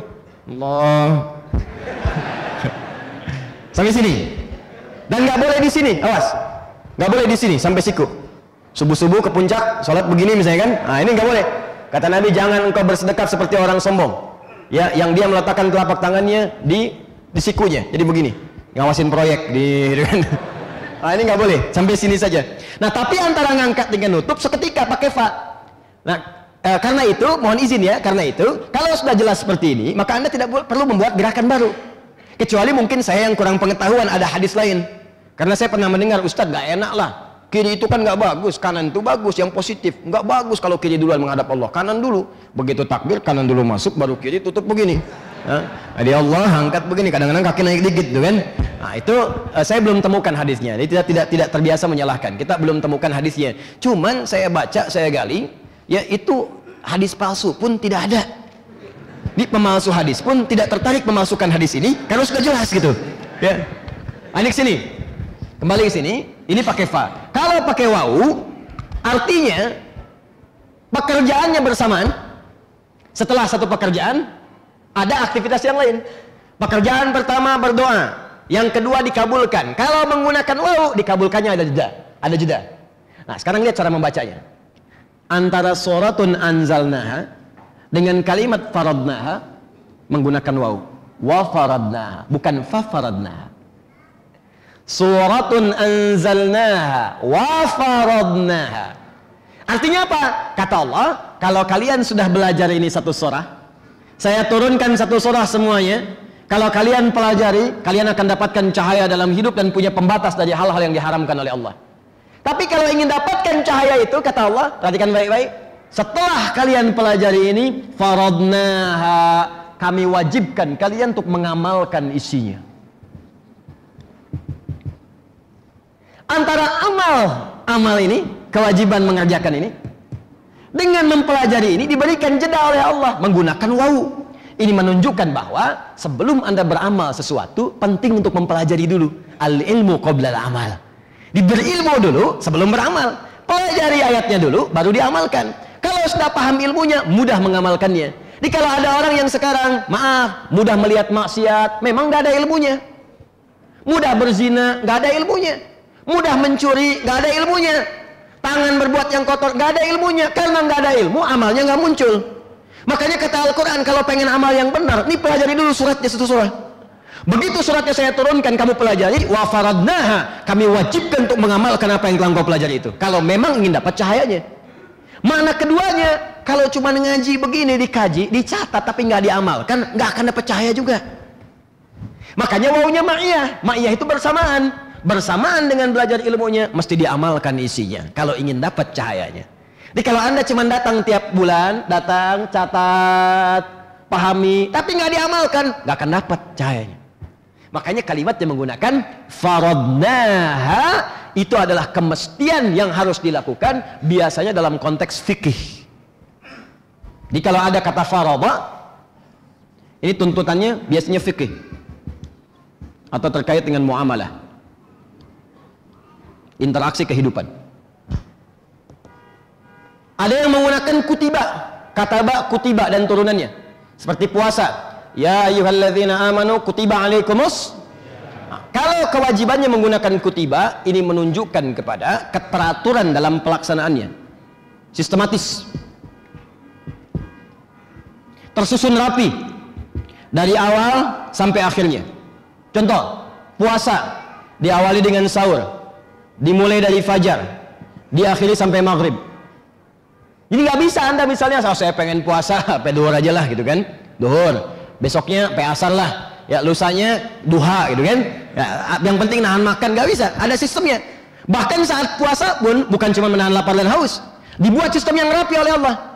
Ya, kalau kalian malamnya nih kerjakan tarawih, siang harinya nih kerjakan amal soleh, jauhi maksiat, ini yang dilakukan, ini yang ditinggalkan. Karena sistemnya rapi dari awal sampai akhir, maka disebut kewajibannya dengan menggunakan kutiba. Kenapa nggak pakai faradha ya Ustadz? Karena puasa itu udah dikenal, udah paham semua. Di sebelum ada ayat ini pun orang-orang Yahudi sudah puasa, Nasrani sudah puasa. Bahkan yang Hindu punya puasanya, yang Buddha punya puasanya. Ya, orang-orang Yunani ada puasanya. Sudah kenal dengan puasa, tapi tidak semulia dengan Ramadan yang diturunkan oleh Allah Subhanahu wa taala. Kata Allah, saya akan turunkan satu puasa yang beda sistemnya dengan yang lain, yang rapi susunannya, yang sempurna pahala dan batas-batas serta manfaat dalam kehidupannya. Tapi kalau ada kalimat yang menggunakan kata faradha dan furidha, maka yang ditekankan pengamalan fikihnya. Amalkan ya, amalkan. Yang paling dahsyat sholat, karena sholat itu menggabungkan keduanya. Disebutkan kata-kata baknya atau turunan dari kata itu, dan disebutkan kata faradhanya. Buka Quran surah keempat ayat 103, paling kanan pertengahan. Sholat ini menggabungkan dua kata ini. Yuk kita baca ayatnya. Fa idza qadaytumus salata, kalau anda sudah selesai menunaikan sholat, fadhkurullaha, maka segera berzikir kepada Allah. Jadi kalau sudah selesai sholat, assalamualaikum warahmatullah, assalamualaikum warahmatullah, zikir. Zikir itu banyak. Ada kalimat thayyibah, subhanallah, alhamdulillah, astaghfirullahaladzim, astaghfirullahaladzim, astaghfirullahaladzim, la ilaha illallah wal hayyul qayyum wa atubu ilaih. Atau kalau mau singkat, astagfirullah, astagfirullah, astagfirullah, Allahumma antas salam minkas salam tabarakta ya dzal jalali wal ikram, yang singkat.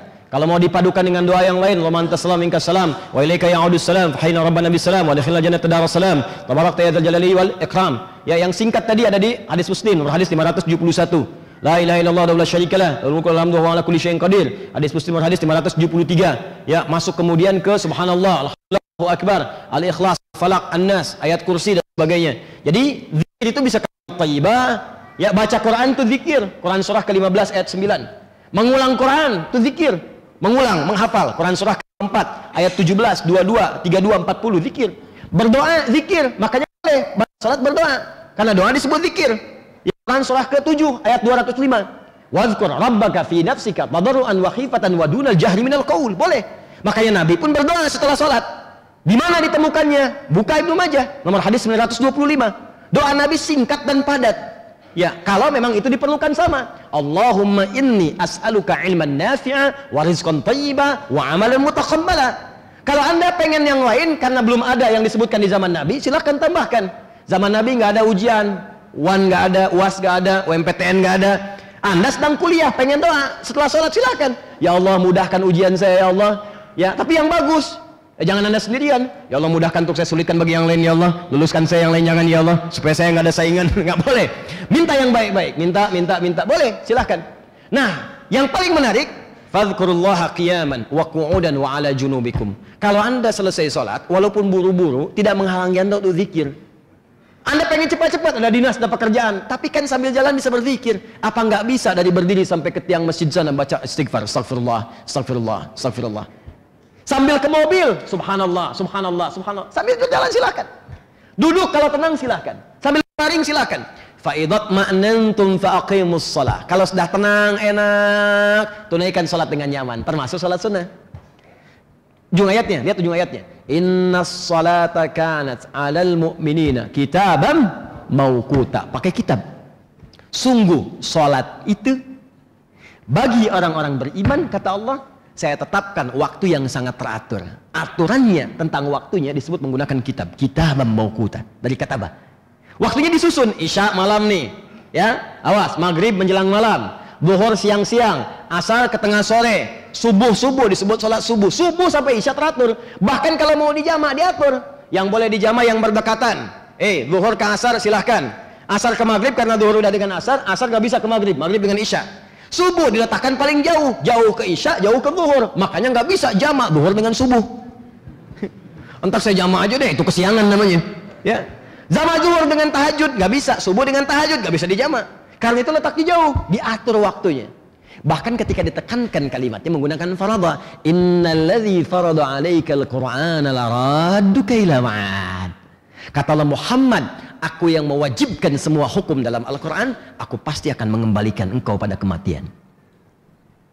Nabi pun itu ditegaskan oleh Allah Muhammad, kalaupun kami nabi, kamu nabi, tetap kamu beramal. Dan saya wajibkan kau beramal. Anda bayangkan ya, Nabi Muhammad itu orang paling takwa, terjamin surga. Ini satu-satunya Nabi yang sebelum wafat surganya sesurat turun.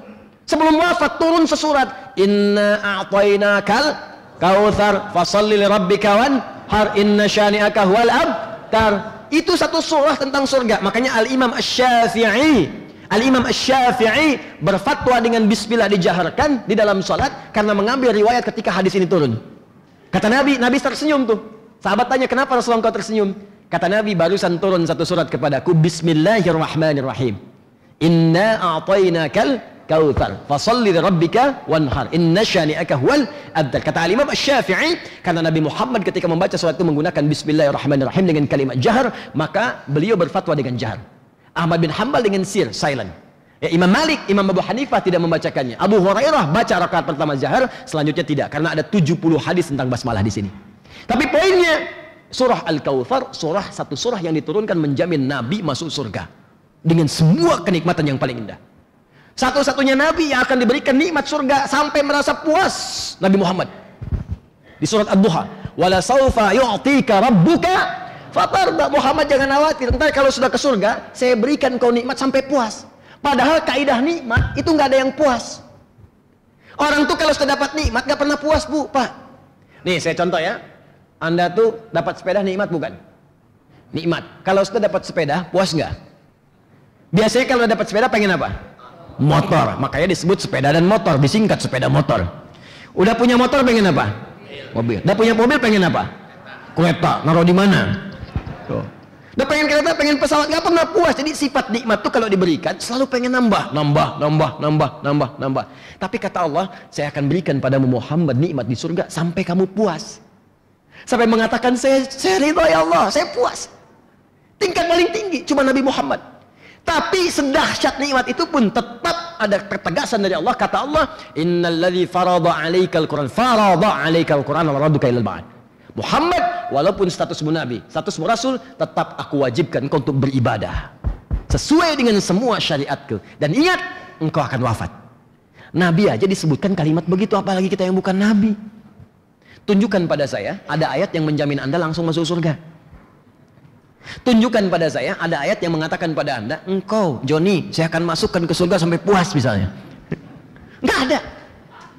Karena itu tuntutan beramal lebih maksimal pada kita. Yang paling dahsyat, sholat menggunakan fardhu pada kewajibannya dan menggunakan keteraturan pada waktunya. Makanya kalau ada orang yang nggak sholat tuh aneh. Kayak Haji Hashim bin Asy'ari, pendiri Nahdlatul Ulama, beliau punya kitab 19 kitab. Ya, saya menghafal kitabnya. Di kitab yang kedua itu ada kitab namanya Risalah Ahlus Sunnah wal Jamaah. Risalah Ahlus Sunnah wal Jamaah. Di halaman ke-11, paling kiri sebelah bawah, di paragraf yang ketiga, baris 1 sampai 3. Itu beliau mewanti-wanti, wa minhumul abahiyuna. Kata beliau di Jawa itu pada tahun 1333 Hijrah. Di sekarang sudah 1400 berapa? Nah, 41. Itu 1333. Jadi udah berapa ratus tahun tuh ke belakang, ya? Ya, jadi teman-teman udah sekitar 170-an, 170 tahun ke belakang. Kata beliau, pada masa itu sudah ada yang aneh di Jawa. Apa di antara keanehannya? Wa minhumul abahiyun, ada aliran disebut dengan abahiyun. Siapa aliran abahiyun itu? Mereka adalah orang-orang yang kelihatan rajin zikir. Kelihatannya rajin zikir. Tapi anehnya, yang paling aneh itu mereka menyimpulkan wala yantabiqu alaihim al-amru wan nahyu. Karena sudah merasa tinggi puncak zikirnya, merasa dekat dengan Allah, wasafa qalbuhu, dan merasa bersih hatinya. Saking merasa dekat dengan Allah, kesimpulannya konslet. Ya, apa di antara kesimpulannya? Udah nggak berlaku lagi perintah dengan larangan.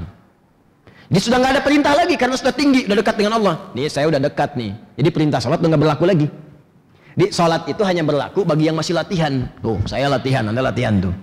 Latihan. Kalau sudah dekat dengan Allah, udah nggak perlu sholat lagi. Makanya nanti Anda temukan orang-orang seperti ini kelihatannya rajin zikir. Begitu tiba waktu sholat, Allahu Akbar, Allahu Akbar. Anda tanya, Pak Kiai, ini sudah waktunya sholat apa nggak sholat dulu? Ada yang masih latihan. Kalau Bapak, fisiknya di sini, rohnya sedang sholat. Kata Kiai Hasim, itu adalah aliran yang sesat dan menyesatkan. Tinggalkan.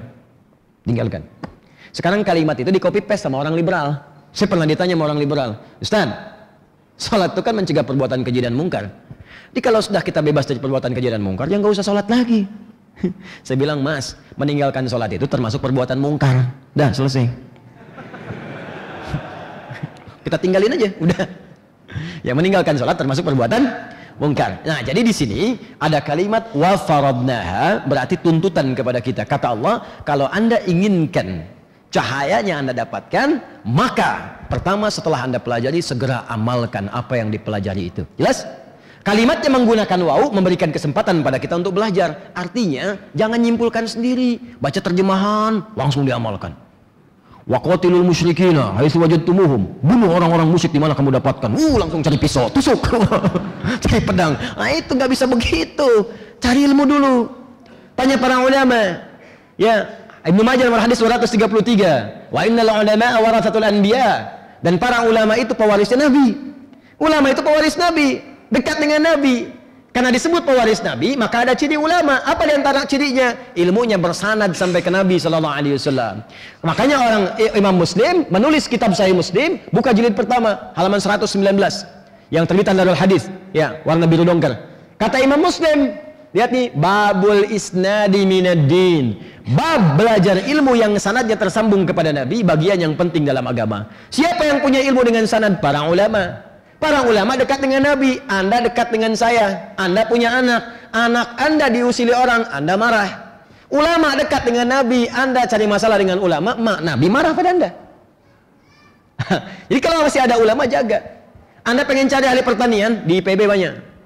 Insinyur, ITB banyak. Dokter, UI banyak. Undip banyak. Tapi Anda kalau pengen cari ulama, di mana Anda dapatkan? Makanya saya titip pesan nih, kalau ada ulama sekitaran kita, jaga betul dengan baik. Tapi ulama pun ada cirinya. Di antara cirinya yang paling tinggi adalah sifat khasyahnya kepada Allah. Quran surah 35 ayat 28 sampai 29. Innama yakhsyallaha min ibadihil ulama.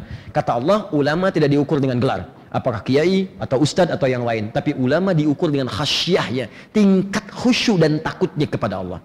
Ditakut kalau berfatwa melanggar ketentuan Allah. Takut kalau bicara Allah tidak ridha dengan pembicaraannya.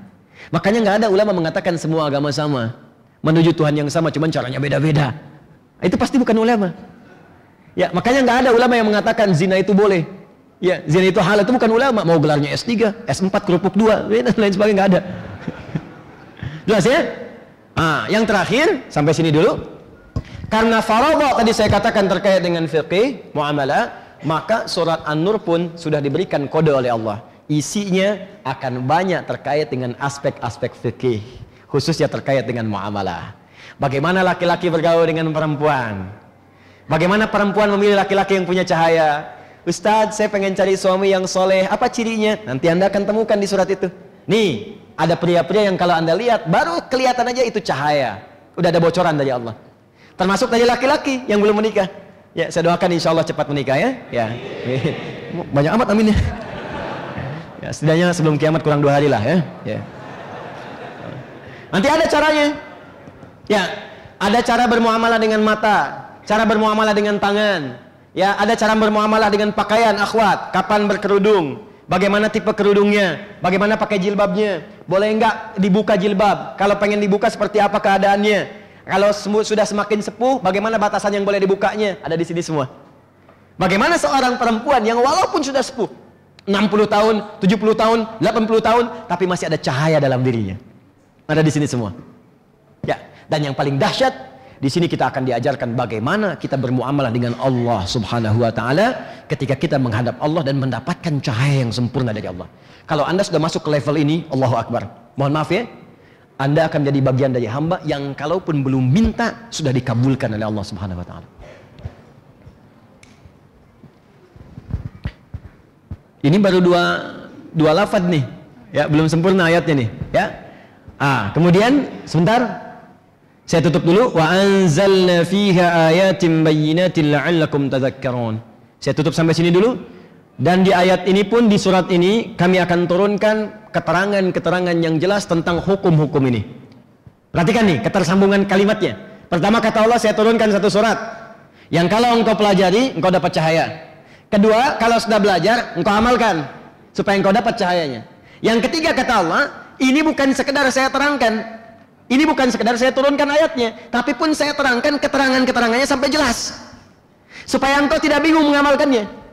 Gini, kalau gambaran lengkapnya, maaf ya, kata Allah saya turunkan satu surat nih, pelajari. Dalam mempelajari itu, saya turunkan keterangannya sampai jelas. Kalau mata, begini cara menggunakannya sampai jelas. Kalau tangan, begini cara menggunakannya sampai jelas. Kalau ibadah, begini cara melakukannya sampai jelas. Dan kau amalkan semua itu. Saya tidak akan biarkan, ya, saya tidak akan biarkan kata Allah, engkau belajar surat An-Nur ini tapi tidak mendapatkan kejelasan di dalamnya. Saya terangkan sejelas-jelasnya. Karena itu kata Imamain Al-Jalalain, ya, yang dimaksud dengan bayyinatin, ayatin bayyinatin, wadihatid dilalah. Semua petunjuk-petunjuknya akan jelas di ayat itu. Nanti kita insya Allah akan baca, begitu masuk ke ayat yang kedua, kita akan temukan hukumnya, semuanya akan jelas, tidak ambigu. Jadi Anda pun kalau baca nggak akan bingung. Saya terangkan sedikit akan langsung paham. Yang dimaksud zina begini, begini, begini. Jadi kalau sudah ada bagian itu berarti zina. Di luar itu berarti bukan zina. Pezina seperti ini, hukumannya begini. Sampai ke hukumannya disebutkan oleh Quran. Sampai hikmahnya. Kenapa saya turunkan hukum ini kata Allah? Supaya kalian bisa begini, begini, begini. Sampai sejelas-jelasnya. Tapi yang paling menarik, lihat ujung ayatnya. Saya tutup. La'allakum tadhakkarun. Kalimat tadhakkarun sebetulnya asalnya tatadhakkarun. Tapi taknya dihilangkan satu. Menjadi tadhakkarun. Yang kedua, mudah bagi Allah untuk mengatakan kalimat seperti ini. Wa anzalna fiha ayatin bayyinatin tatadhakkarun. Tapi dibuka kalimat tadhakkarun dengan menggunakan la'allakum. Ada rahasia apa di balik la'allakum? Bahkan saking pentingnya la'allakum ini, itu diperintahkan oleh Allah untuk mengakhiri ayat puasa. La'allakum tattaqun. Padahal bisa Allah mengatakan misalnya tattaqun tanpa la'allakum. Kenapa kemudian kata la'allakum muncul dan disebutkan di dalam Al-Quran sebanyak 57 kali? Insya Allah kalimat la'allakum tadhakkarun kita akan bahas di pertemuan berikutnya dengan izin Allah Subhanahu wa taala. Ini ada waktu sekitar 15 menit. Saya coba jawab dulu ini. Saya jawab atau saya sempurnakan dulu? Saya sempurnakan cuma butuh waktu 5 menit. 5 menit ya? Baik, nanti saya jawab ini 10 menit ya. Baik, jadi yang 2 jam saya jadikan 5 menit. Cepat. La'allakum. Ya gitu. Itu disebut harfut taraji di ilmu nahwu. Ya. Harfut taraji, bukan taraji. Taraji, ya. Taraji. Taraji itu kata Imam As-Suyuti, pengarang kitab Al-Itqan. Taraji. Taraji itu huruf yang menunjukkan harapan, tapi mustahil bisa diwujudkan kecuali Anda serius menjalankan perintah dan hukum-hukumnya. Saya ulang, huruf yang menunjukkan harapan yang tidak akan mungkin dicapai kecuali Anda serius menunaikan ketentuan dan hukum-hukumnya. Misal, apa tujuan puasa? Tujuannya supaya takwa. Al-Baqarah ayat 183. Ya ayyuhalladzina amanu kutiba alaikumus siyam kama kutiba alal ladzina min qablikum la'allakum tattaqun. Orang puasa diharapkan takwa. Tapi sebelum masuk kalimat takwa dibuka dengan la'allakum kata Allah. Kenapa ada kata la'allakum? Memberi kesan kepada kita tidak semua orang puasa akan takwa. Kecuali yang puasa itu serius menjalani hukum puasanya. Aturan yang berlaku saat puasa. Kata Allah saat puasa, tingkatkan ibadah, tingkatkan. Kalau Anda tingkatkan, Anda akan takwa. Nggak ditingkatkan, nggak akan takwa. Makanya banyak hadis-hadis palsu berkeliaran supaya kita nggak maksimal ibadah. Tidur orang puasa adalah ibadah. Pernah dengar hadis itu? Itu hadis palsu. Jadi habis sahur tidur lagi, ya. Habis subuh tidur lagi. Bahkan ada yang baru sahur dan nanya, buka jam berapa? Baru sahur. Yang seperti itu sulit dapat takwa. Kenapa? Karena aturan gak diikuti.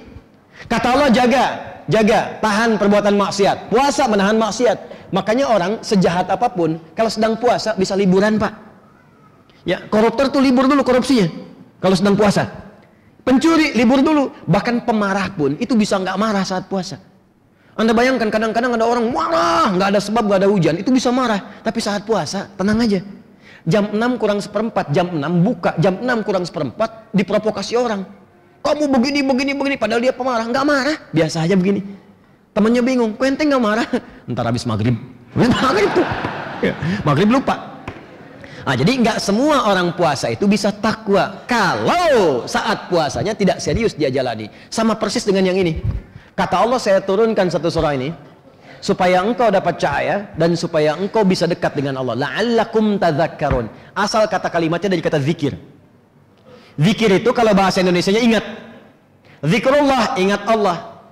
Tapi kalau dalam kosakata Al-Quran tidak pernah disebutkan zikir kecuali semua amalan yang mendekatkan diri kita dengan Allah. Jadi ingat, intinya kalau semua orang sudah zikir artinya dekat dengan Allah. Dekat dengan Allah. Makanya sholat disebut dengan zikir. Quran surah ke-20 ayat ke-14. Innani anallahu, saya Allah, kata Allah pada Nabi Musa. La ilaha illa ana, nggak ada Tuhan selain saya.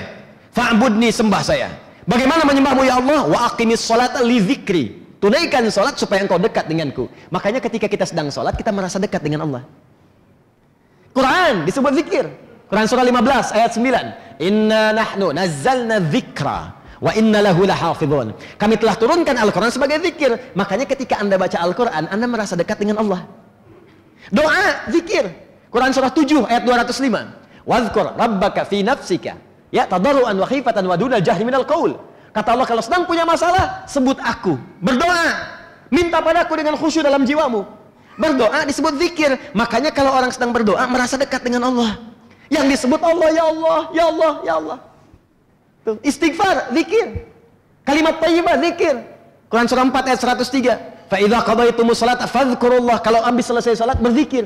Apa puncak zikir? Membangun kedekatan dengan Allah. Kalau sudah dekat dengan Allah, sekali menyebut Allah, langsung diperhatikan dirinya.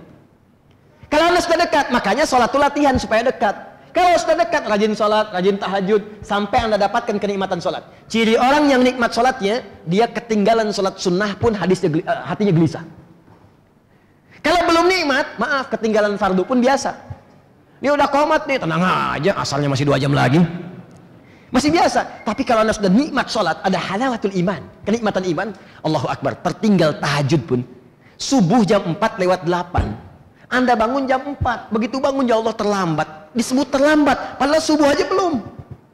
Karena merasa tertinggal tahajud. Kehilangan duha nggak enak. Kalau sudah begitu halawatul iman. Kalau Anda sudah sampai ke puncak itu, maka ketika Anda menyebut Allah, minta sesuatu, seketika akan dikabulkan. Turun langsung satu ayat. Quran surah kedua ayat 152, paling kanan sebelah bawah di mushaf. Fadhkuruni azkurkum. Fadhkuruni, kalian sebut aku. Minta. Ya Allah, ya Allah, minta. Minta rezeki ya Allah ya Razak. Minta ilmu ya Allah ya Al-Alim. Supaya enggak diganggu di karir, di jabatan, di pekerjaan ya Allah ya Jabbar, ya Allah ya Al-Malik. Minta. Ada orang yang baru minta seketika dikabulkan. Azkurkum, aku sebut engkau, aku kabulkan. Makanya para nabi itu sering minta lewat sholat. Salat, Nabi Musa salat, Quran surah 20 ayat ke-14 tadi. Nabi Isa salat, Yesus salat. Salat, ya, Quran surah ke-19 ayat 31 sampai 33. Nabi Ismail salat, bahkan minta keluarganya salat. Quran surah 19 ayat 55. Nabi Zakaria salat, Quran surah 3 ayat 38 sampai 39. Semua salat. Salat. Dan dahsyatnya ketika salat menyebut Allah. Nabi Zakaria minta, ya Allah, pengen keturunan, langsung dikasih. Fanadatul malaika wa huwa qaimun yusalli fil mihrab anallahi basyiraka bi Yahya. Dijawab. Makanya orang-orang soleh sepeninggal Nabi SAW, jika ada keperluan dalam hajat mereka, mereka sholat, minta dan menyebut kepada Allah. Karena itu perintah. Di mana perintahnya? Al-Baqarah ayat ke-45. Wasta'inu bis-sabri was-shalah. Kalau engkau punya hajat, silahkan terima masalah dengan sabar, lalu sholat. Dalam sholat minta. Makanya ketika Anda minta, hadis qudsi, wa idza qala al-'abdu iyyaka na'budu wa iyyaka nasta'in. Jika seorang hamba benar salatnya pada kalimat iyyaka na'budu wa iyyaka nasta'in, kata Allah, lihat hadis kutsinya. Hadza baini wa baina 'abdi. Ini adalah perjanjian aku dengan hambaku. Wali 'abdi, untuk hambaku kalau benar salatnya, masalah apapun yang dia minta sekarang aku akan kabulkan. Ada yang dahsyat. Ada yang dahsyat. Ada orang yang belum memohon, belum minta, baru terbersit di hatinya, langsung Allah kabulkan. Sesuai dengan kebutuhannya. Nah, itu banyak. Itu banyak. Nah, kalau Anda ingin dapatkan seperti itu, Anda mesti punya kuncinya. Apa di antara kuncinya? Banyak. Salat, baca Quran, kan? Disebut zikir, sering berdoa.